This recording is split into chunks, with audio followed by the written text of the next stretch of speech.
आमचे मित्र प्रल्हाद भाऊ कांबळे ते फेरीवाला हॉकर्स महासंघाचे पिंपरी चौकचे अध्यक्ष आहेत. त्यांनी जे आमरण उपोषण केलंय तर प्रल्हाद भाऊंना सांगू इच्छितो, आपला जन्म मरण्यासाठी नाही, आनंदाने जगण्यासाठी आहे. त्यामुळे आपण आमरण उपोषण करून काही चालणार नाही. तर आपल्याला सर्वांना आनंदाने जगायचंय आणि सर्वांना आनंदाने जगवायचंय पण.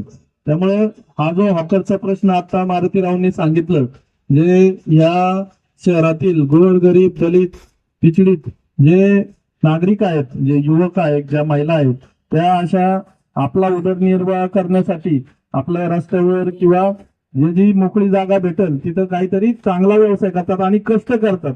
ते कुठलं चुकीचं काम करत नाहीये. दिवसभर कष्ट करून ते त्यांचा उदरनिर्वाह करत असतात. तर त्यांना जगण्याचा खऱ्या अर्थाने त्यांना हक्क आहे. परंतु काही महानगरपालिकेच्या या कार्यकाळात आपल्याला रहदारीला पण अडचण नको व्हायला आणि त्यांचा उदरनिर्वाह पण त्यांच्या हातातून सुटायला नको, अशा प्रकारे हॉकर झोनची पॉलिसी करण्याचा निर्णय आम्ही आधीच घेतलेला आहे. आता माझ्या प्रभागात मी स्वतः 150 हॉकर्स काढण्याचा निर्णय घेतलेला आहे. जो नाट्यगृह आहे आमचं, त्या नाट्यगृहाच्या आजूबाजूला आणि खाली हॉस्पिटल कडे जो रस्ता जातो त्या रस्त्याला लगत 150 हॉकर्स तिथे काढणार आहे. आणि जे क्षेत्रीय कार्यालय आहे, जे स्पाईन रोडचा भाग आहे, तुम्हाला माहिती आहे, घरकुल पासून साने चौक असेल, त्रिवेणी नगर चौक असेल, तिथं आता साहेबांनी पण शेरा दिलाय. दौरे साहेबांचं पण मनापासून अभिनंदन करतो. त्या भागात सुद्धा आपण अशा हॉकर्स काढणार आहे की रस्त्यावर एक पण टपरी किंवा पातळी आपल्याला दिसणार नाही. एकाच ठिकाणी सगळ्यांना आपण ती सुविधा करून देणार आहे. नागरिकांना पण त्याचा व्यवस्थितपणे लाभ घेता येईल आणि जे गरीब हॉकर्स आहेत की जे टपरी भाजीवाले, त्यांना पण त्यांचा व्यवसाय अतिशय चांगल्या प्रकारे करता येईल. असंच योजना मारुतीरावांनी सांगितलं त्यांच्या कार्यकाळात त्यांनी या महानगरपालिकेत अंमलात आणली, पण तिची प्रभावी अंमलबजावणी झाली नाही. तर नक्कीच तुम्ही सांगितल्याप्रमाणे, तुमच्या इच्छेप्रमाणे, तुमच्या मार्गदर्शनाने, तुमच्या आशीर्वादाने आपण या कार्यकाळात नक्कीच ही हॉकर झोन आणि पे अँड पार्क पॉलिसी, दोन्ही पॉलिसी आपण एकदम प्रभावीपणे पूर्ण शहरात राबवू, जेणेकरून प्रल्हाद भाऊंसारखं परत कुणाला उपोषण करण्याची गरज पडणार नाही आणि जे लायसन धारक आहेत त्यांच्यावर कारवाई आपण होऊन देणार नाही. आणि या वतीने आपण या ठिकाणी तुम्हाला सगळ्यांना आश्वासित करू इच्छितो.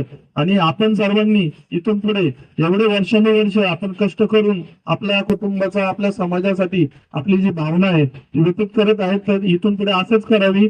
आणि आपल्या भागात जे हॉकर्स झोन राबवण्यासाठी जागा असतील तर आपणही आम्हाला सुचवाव्यात. आपल्या प्रभागातील जे नगर सदस्य आहे त्यांना घेऊन आपण सुचवले तर खूप चांगलं होईल. पण त्यांचा विरोध होणार नाही. ते प्रभावी अंमलबजावणी करण्याची जबाबदारी आमची आहे.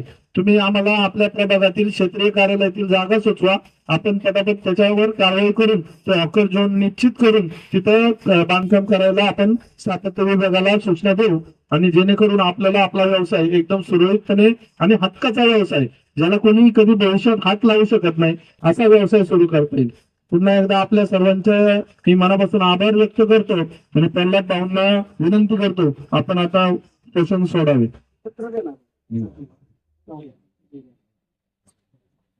माग माग सरका थोडं बाजूला सरका ना सर.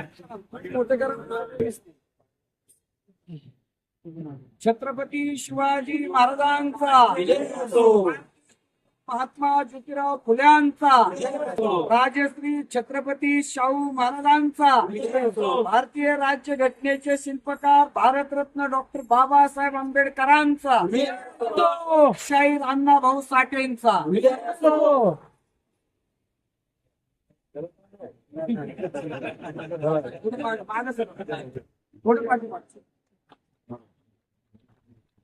धन्यवाद महापौर साहेब.